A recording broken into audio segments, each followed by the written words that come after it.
Buenas noches, amigos y amigas de Claramente Claro. Una semana más para comentar la actualidad, para hacer un pequeño análisis de lo que ocurre en nuestro país y, por supuesto, también tocaremos asuntos de Cantabria. Por mi derecha, Héctor Lavín, muy buenas noches. Buenas noches. Juan Rodríguez. Buenas noches. Nisio Luguera. Buenas noches. Carlos Bedia. Buenas noches. Y Miguel Alonso Volado. Muy buenas. Hola. Bueno, pues las cosas están como están. Pero antes de entrar ya en lo que es ese análisis, ese comentario de política, de temas generales de España, que ya tendremos tiempo de hablar largo y entendido, yo quisiera primero hablar con Juan Rodríguez. Juan Rodríguez es no digo habitual, pero ha estado alguna vez más en este programa hace unos años, y siempre que venía nos presentaba un libro. Esta vez también trae otro libro debajo del brazo, que nos va a comentar un poquito sobre el Juan. Coméntanos, a ver, ¿qué es lo que nos has escrito? Bueno, buenas noches. Este libro que os traigo hoy aquí se llama La Revolución del Vagabundo y es mi primera novela. Es una novela de aventura, de amor y de suspense a la vez. Y bueno, de alguna manera pone de manifiesto el poder que tienen las personas que menos tienen. En este caso los vagabundos, y se basa en la experiencia propia que viví en las calles de Manila. Manila es una ciudad de las más grandes del mundo, de las más pobladas del mundo, de las 5 más pobladas posiblemente, y bueno, lo que me sorprendió mucho cuando llegué allí es que más de la mitad de la población vive en la calle y vive sin nada. También, bueno, el tiempo lo permite, pero bueno, la gente vive en la calle y me sorprendió porque había viajado por otros países del mundo y había conocido pues la pobreza extrema, pero lo que conocí en Manila fue algo que me hizo pensar mucho, y conocí gente que no tenía ni siquiera identidad, ni siquiera tenía un carnet de identidad, había nacido en la calle y vivía allí y no tenía ni derechos ni era persona para el gobierno, ¿no? Entonces, bueno, me sorprendió mucho, me hizo reflexionar. Estuve un tiempo viviendo allí, estuve un año yendo y viniendo, y bueno, y de ahí nació esta novela que, bueno, que me gustaría que lo leyese cuantas más personas posibles y me dieran, ¿no? Muy bien, pues para eso está usted aquí, para hablar de su libro.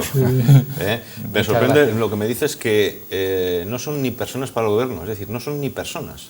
No. Prácticamente. No, no están, yo creo, tampoco lo sé muy bien porque tampoco he estado allí en el gobierno, pero es gente que nace en la calle y vive allí y vive ni un registro ni nada. En el momento que no estás registrado, nadie eres. Y viven de lo que de las basuras, de lo que la gente va tirando, y van viviendo de eso.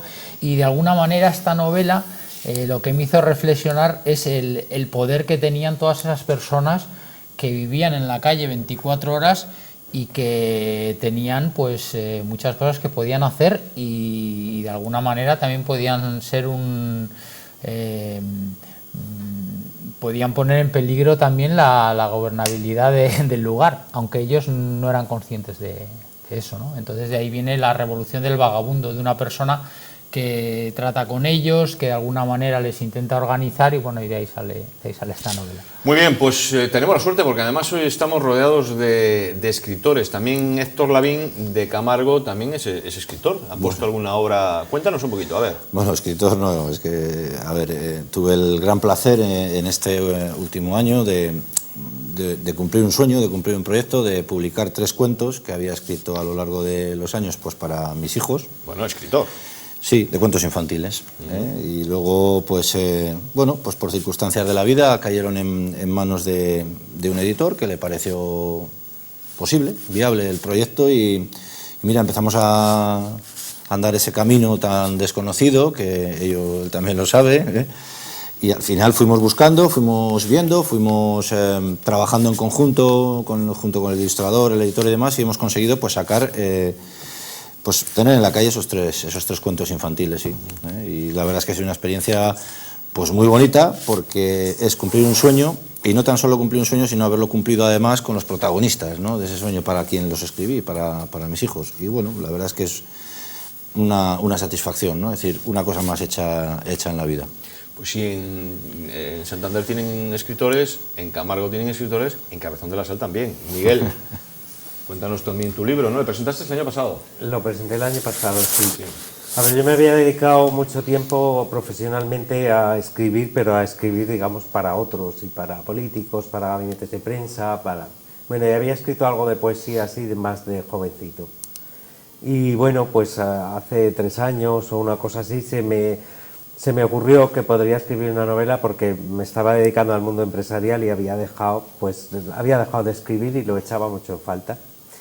Y bueno, pues es una historia, digamos que de amor, de un hombre maduro, de un hombre en torno a 50 años, que a través de los medios de comunicación, a través de las redes, de los Facebook, de los WhatsApp, de las páginas de contactos, pues conoce a una mujer que le va a cambiar la vida o le va a intentar cambiar la vida. Él es un hombre que lleva una vida ordenada, casado felizmente, pero esta mujer además es un poco intrigante, le sabe llevar muy bien, como casi todas, y le va a dar un poco la vuelta a su vida.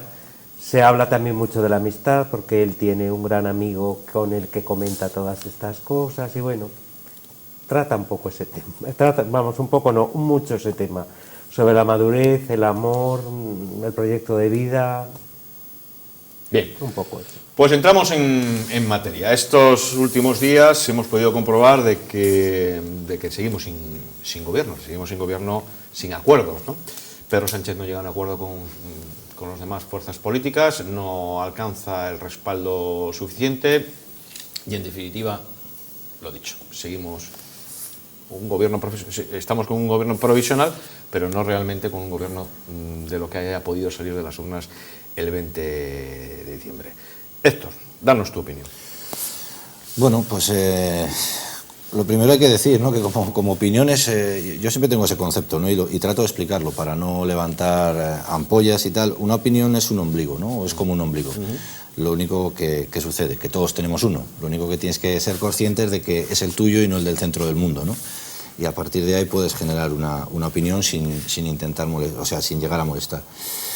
Compleja, yo creo que por dos puntos, ¿no? Es decir, está claro que esto es el futuro, que lo que hemos conocido hasta aquí, o lo que nos ha traído hasta aquí, este camino que nos ha traído hasta aquí, esa pues ejemplar transición, todo ese desarrollo político en estos últimos 30-40 años, ha tocado, yo creo, sinceramente, una vía muerta. Ha llegado ya un momento en el que se ha demostrado que es un sistema en el que hay que empezar a pensar de otras maneras y actuar de otras maneras. Pero también pienso que quizás nos ha cogido demasiado pronto.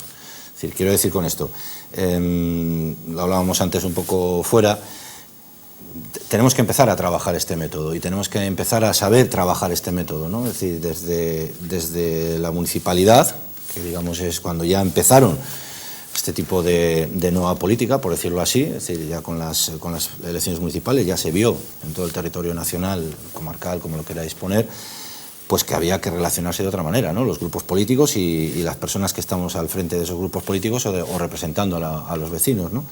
Y que se trata de diálogo y de consenso, de hablar, de encontrar puntos comunes en lugar de lo que nos separa, que yo creo que es lo que se ha estado haciendo, entre comillas, en todos estos años, ¿no? Yo suelo decir también que de aquellos barros, estos lodos, habrá gente más preparada que yo, evidente, en la mesa. Creo que recordar que fue el 24 de noviembre de 1885, cuando Cánovas del Castillo y Práxades Mateo Sagasta firmaron el Pacto del Pardo, es decir, donde aparece el turnismo. Es decir, fíjate de dónde venimos, desde 1885 haciendo la alternancia en el poder. ¿Qué fue el turnismo? Cánovas del Castillo y Sagasta eran íntimos amigos, se llevaban fenomenal, unos de ideas totalmente diametrales y opuestas, pues lógicamente Cánovas era el conservador, Sagasta sabemos que era el liberal, y con la muerte de Alfonso XII o la eminente muerte de Alfonso XII, ellos piensan que la monarquía podía temblar. Entonces, ¿qué es lo que hacen? Deciden crear el turnismo. Es decir, ahora estoy 4 años yo y sin ningún tipo de controversia, sin problemática, sin tal, a los 4 años apareces tú. Y aparece ahí la figura impresionante, a mí es una de las figuras políticas que más me llaman la atención, ¿no? Es decir, aparece la figura del cesante.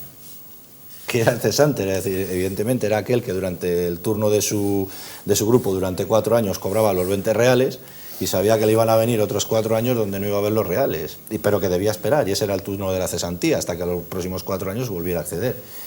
Y yo creo que de todo eso es lo que hemos derivado todo nuestro proceso político hasta los días de hoy, ¿no? El bipartidismo y el turnismo, en definitiva, poco ha cambiado, ¿no? Es decir, y entre comillas y sin ellas, todo eso es lo que ha ido pasando, ¿no? Es decir, cuando ha estado un grupo en el gobierno, pues lógicamente afines, gentes afines, funcionarios, etcétera, pues tenían sus trabajos, ya no es esa parte del funcionariado como en aquella época. Y cuando pasaban a la alternancia, que venía el otro partido, pues pasaba lo mismo. Entonces se demuestra que es un modelo, repito, como decía, totalmente obsoleto, y que ahora afortunadamente hay otras más ideas en la calle, hay otro tipo de sensibilidad también en las propias personas y en los vecinos. Yo creo que todos nos interesamos un poco más, ¿no? En cuanto vino esta crisis y nos tocó directamente el bolsillo es cuando ya no nos parecían tan correctas muchas cosas, ¿no? Es decir, mientras teníamos para comprarnos el coche nuevo o irnos de vacaciones, pues bueno, lo dábamos por la figura del cesante, ¿no? Como estábamos hablando antes. Bueno, pues bienvenido, ¿no? Ya está. Pero en cuanto nos tocó un poquito más, pues ya cambió. Y yo creo que estamos inmersos ahora en ese proceso que, pues bueno, somos los que nos toca experimentar, al igual que hace 40 años les tocó experimentar a otra gente y hacer algo interesante para las generaciones futuras. Creo sinceramente que estamos viviendo tiempos muy interesantes a los que tenemos que tener capacidad de reacción y de echarlos adelante. Juan. Bien, pues bueno, muy de acuerdo también con lo que ha dicho Héctor, ¿no? No cabe duda que entramos en un nuevo escenario político, ¿no? Entonces, yo voy a ser más exigente que tú con los partidos políticos, es decir, no nos puede coger de sorpresa todo esto, ¿no? Entonces, nosotros tenemos un sistema que es el que es, que cuando yo he tenido oportunidad de dar clase a estudiantes extranjeros, cuando lo escuchan pues les sorprende mucho, ¿no? Que yo les he puesto ejemplos de que una persona que no gana que queda tercero o cuarto en las elecciones puede llegar a ser el presidente del gobierno o el presidente de una comunidad autónoma, y les sorprende mucho, pero el sistema es el que es. Entonces llegamos a un nuevo escenario político donde hay 4 partidos que sacan hay más partidos, pero hay 4 partidos que sacan un número grande de representantes y luego más partidos más pequeños. Entonces yo pienso que los partidos políticos, los grandes partidos, y en este caso el partido, yo soy militante de un partido, del Partido Popular, no nos puede coger esto por sorpresa, ¿no? En la campaña yo escuchaba que había 2 opciones, o la mayoría absoluta o todos contra nosotros, y no es así. Hay una tercera opción, que es la que ofrece este nuevo escenario político, que es en la que hay que negociar. Y entonces los políticos de ahora tienen que estar preparados para negociar. Siempre han tenido que estarlo, pero ahora más todavía, ¿no? Entonces no vale, yo pienso que no vale esa excusa de decir he sacado el que más, no, porque el sistema lo que dice es que tienes que pactar y sacar la mayoría más 1, ¿no? La mitad más 1, la mayoría absoluta para poder gobernar. Y entonces no queda más remedio que negociar. Y en esto los partidos, yo pienso que se han quedado un poquito atrás por 2 razones. Y también estos dos errores, y estos 2 errores son los que han propiciado también el nuevo escenario político que tenemos hoy en día, ¿no? La primera es que no se asumen responsabilidades. O sea, cualquier español tenemos responsabilidad, ¿no? El que es padre de familia, pues si hay un fallo en su familia, pues tiene que dar la cara y tener la responsabilidad. Un empresario lo mismo. Cualquier persona en este país asume responsabilidades, pero los políticos, lo que hemos visto, algunos de ellos, ¿no?, líderes políticos, pues cuando ocurre algo se lavan las manos y no tienen nada que ver con ellos. A mí me sorprendía, y bueno, es el presidente de mi partido, y le he escuchado en la entrevista a Gustavo de la semana pasada, cómo cuando se le preguntaba, pues él decía, no, si la culpa no es nuestra, es decir, nosotros lo hemos hecho todo muy bien. y al final la gente no nos entiende. O no nos entiende, no. Vamos a ver, si eres político y la gente no te entiende... ¿Te refieres al presidente del Partido Popular en Cantabria? Sí, bueno, en la entrevista del programa de la semana pasada. Y pienso que hay responsabilidades, es decir, aunque no sea directamente tuya, si tú eres un político y te presentas a unas elecciones con unos objetivos, si no cumples los objetivos, tienes responsabilidad sobre ellos. Si pierdes 50 escaños en España, pues tienes responsabilidad sobre ello. No puede decir, no, es que la gente no me entiende o es que no sé lo que ha pasado. No, tú tienes una responsabilidad. Y luego también tienes responsabilidad sobre las personas que nombras. Es decir, si nombras a una persona y te sale mal, pues tú dices, yo es que le he nombrado y soy responsable de él, que no tiene nada que ver que sea responsable del nombramiento de esa persona con que tú seas responsable de lo que ha hecho. Es decir, la persona que haya cometido un delito, pues que se le juzgue y demás, pero la persona que le nombra tiene una responsabilidad. Entonces, yo creo que lo primero, no se están asumiendo responsabilidades. Y lo segundo, que es todavía para mí más alarmante, es que los partidos políticos, por lo menos el que yo conozco, pero los grandes partidos, que no tengan una continua regeneración, es decir, que gocen de buena salud, ¿no? Y eso es muy importante porque al final se llenan de un núcleo duro de personas cercanas al líder del partido, personas que al final son dependientes de ese partido y que tienen un desgaste grande, porque llevan muchísimos años y muchos de ellos incluso no han trabajado nunca fuera de la política. Entonces, a nivel nacional, todas las personas que están sentadas cerca de Mariano Rajoy, los que están que les conocemos, son siempre muchos de ellos repiten una y otra legislatura y al final son personas que lo único que hacen es sobrevivir ahí, es decir, que están pensando en si les quedan 10 años para la jubilación, pues son 2 legislaturas y media. Entonces, de alguna manera, como no se regeneran, no se renuevan, pues eso es un poquito el problema que hay y ahora mismo se está pasando factura. No han trabajado nunca fuera de la política. Fuera de la política. Ni piensan hacerlo. Nisio. Yo creo que ese es el mayor problema. Cuando la gente que está en política nunca ha trabajado fuera de la política y considera que la política es una profesión, es cuando viene el problema, porque son capaces de hacer cualquier cosa con tal de seguir estando ellos en el poder. Claro. Yo creo que debería de ser obligatorio que cada político, cuando está en la política, primero que tenga su profesión.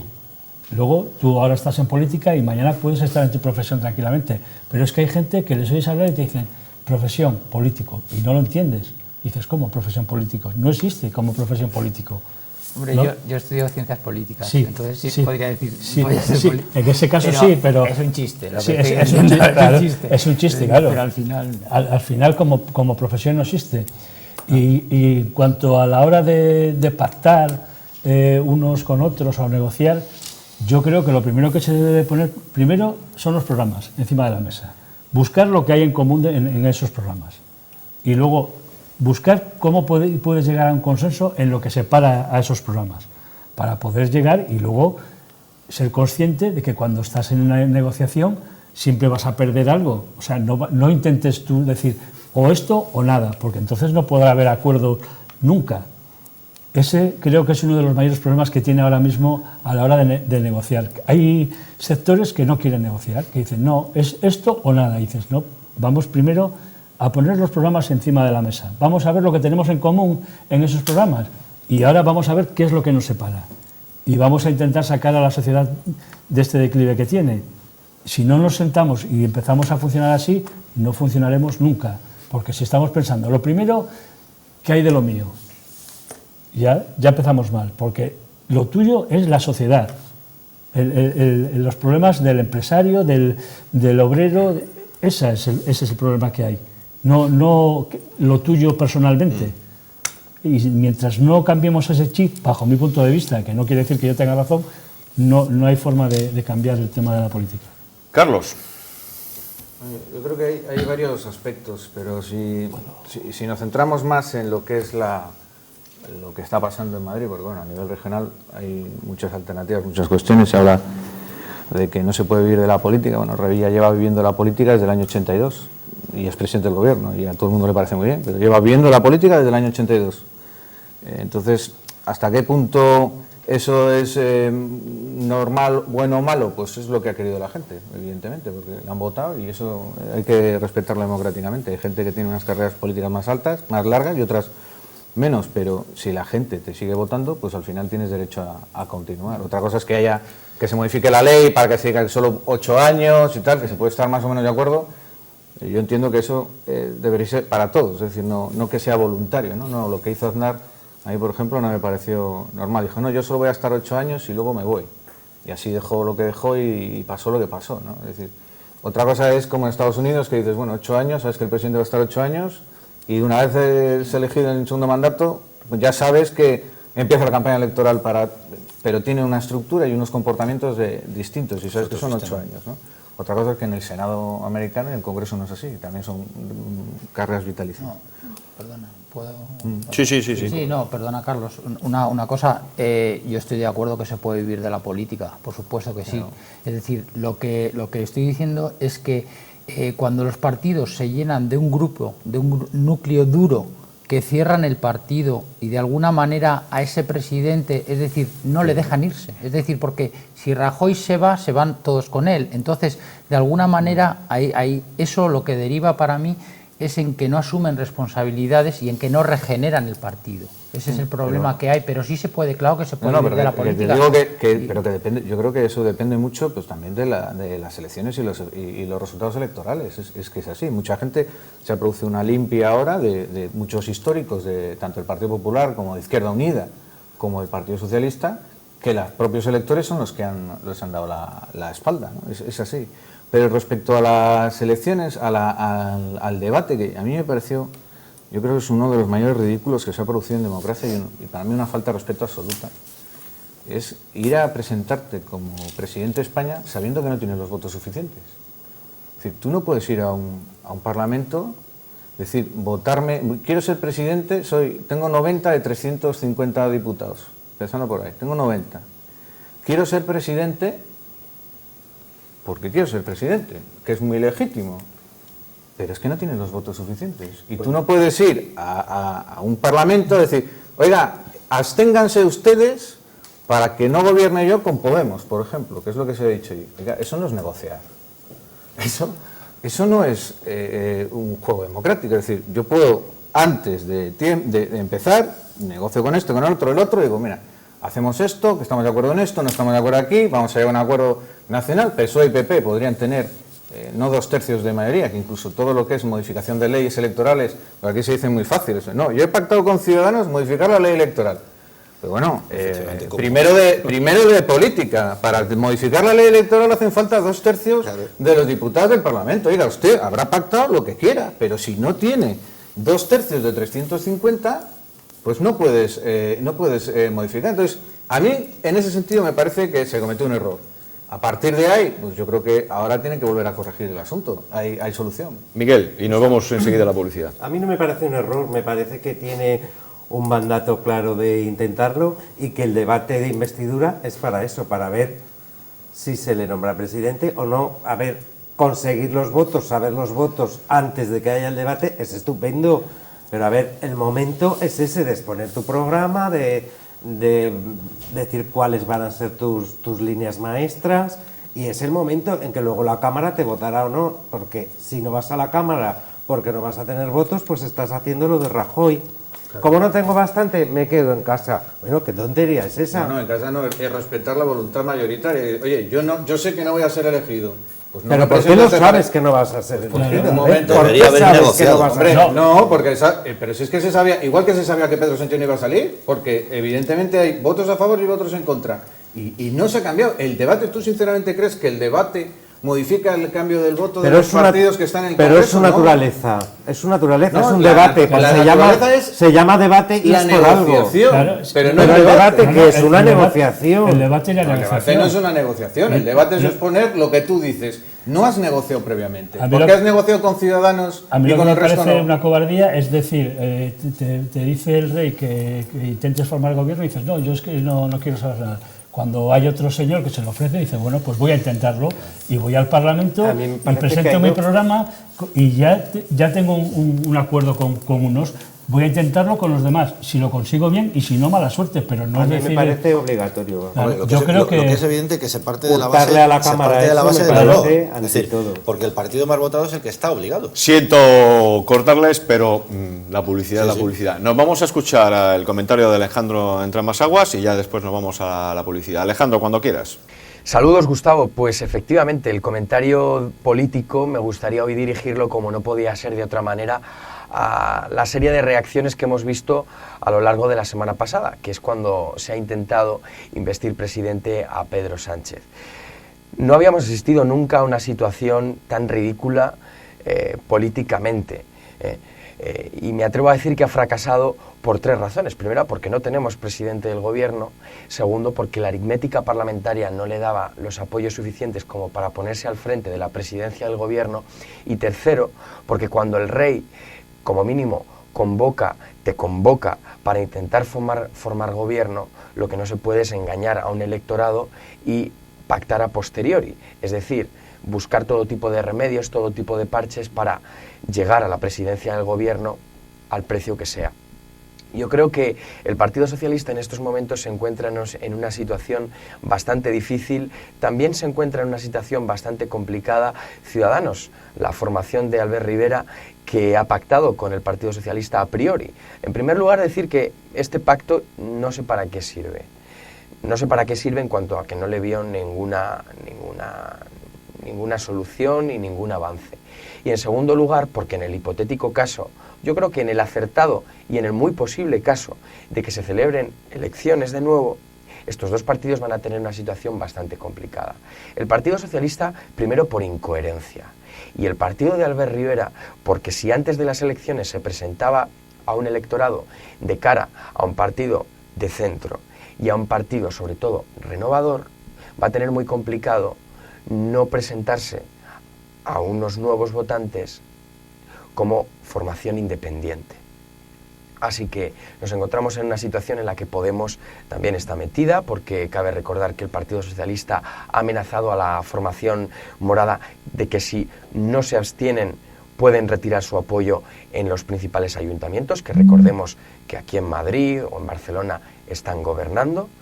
Así que quedamos a la espera de una situación política prometedora, pero sobre todo muy digna de espectáculo.